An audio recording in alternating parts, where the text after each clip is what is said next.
huling similya. Skylabo. Ay, naman tayo. Dala ka wala! Oh! Malaki. Dali!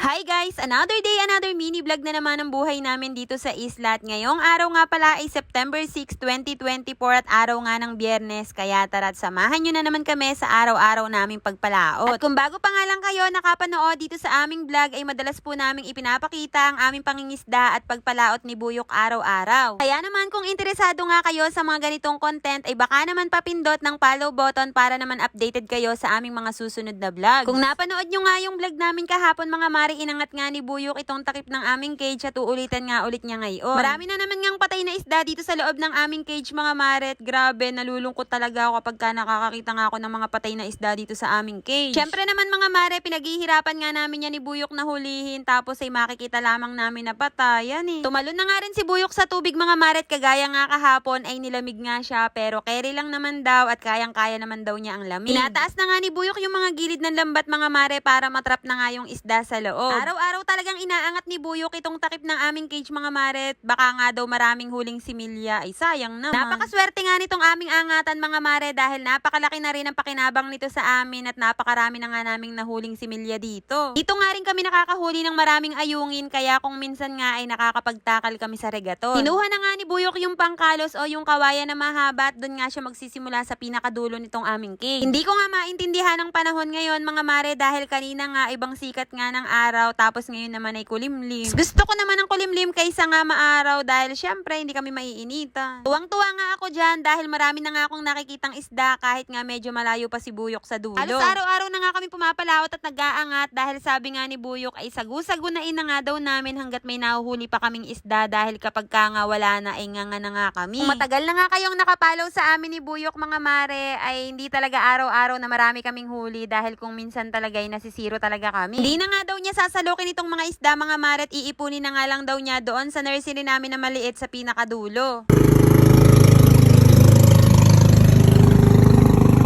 Kot, makakawala dito Kot! Tatalunan dito Kot! Tatalunan Dali! Hawak-hawak ko na nga oh.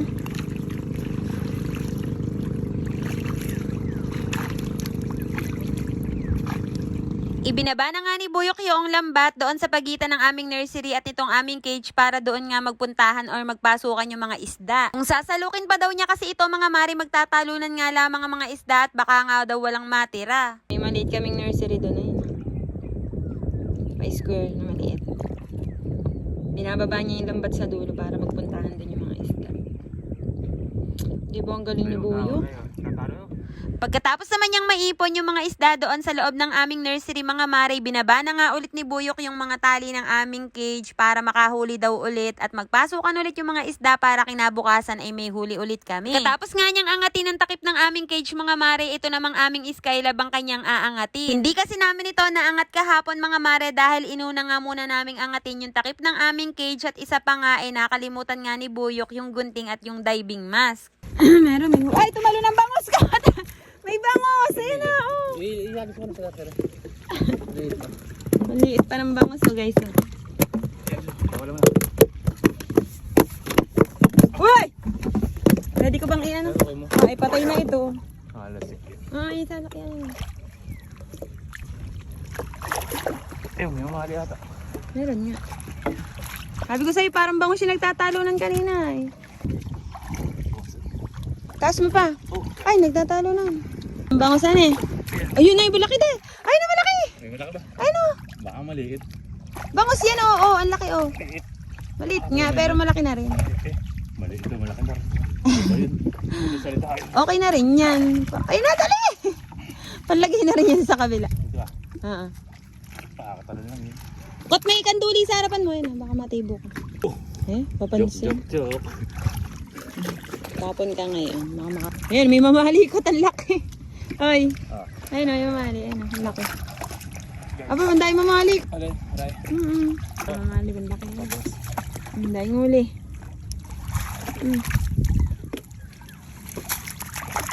Ayun pa. Oh. Dahil mamali. Dahil din basura.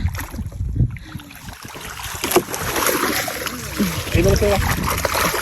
Dahil ako wala! Oh! Balak! Dali! Napakarami naming uli, oh. Mamali, tilapia. Napakadaming similya. Skylab, oh. Ayan, napakadami. Guys, tignan nyo, ang dami. Ayan, mahuhuligan mo ang tilapia.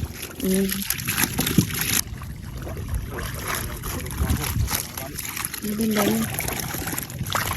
Guys, first place dito, guys.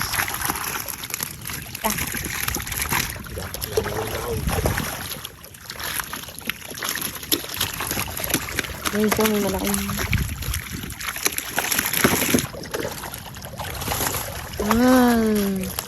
Video, guys. Bali na namatay ang ano, basta nakita rin sa video. Grabe, napakalaki, oh. Wow, nakakatawa. Ano eh?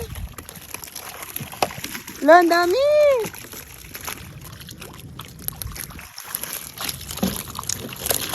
Natin kanina. Iyaw yung isa dahil.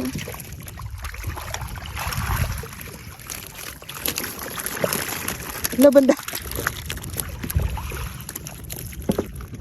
Guys, ang dami. Ang dami namin huling isda. Sige. Sige. Napakarami nga naming nahuling isda dito sa aming Skylab mga mare at siguro ito nga ay daladala pa ni Bagyong Enteng. Nanggal na nga rin ni Buyok yung mga isdang kanduli dahil baka nga daw siya ay matibo pa, ibang hirap na ni. At nga nang nahuhuli namin sa aming Skylab at sa aming angatan mga mare ay dito namin iniipon sa aming nursery. Tapos kapag ka marami nang laman itong aming nursery ay lilipat naman namin ito doon sa malalaking cage namin na nasa laot. Hoy, hindi malalaki, maliliit lang pala. I-update ko na nga lang kayo kapag ka malalaki na at pwedeng-pwede na nga itakal yung mga naipon naming similya doon sa laot. Kaya naman, kung nakarating nga kayo hanggang dito sa dulo at kung nagustuhan nyo nga ang video na to, ay baka naman pa-heart at pa-share. At syempre, pa-follow na rin po. Yun lang mga mare. Maraming salamat sa panonood.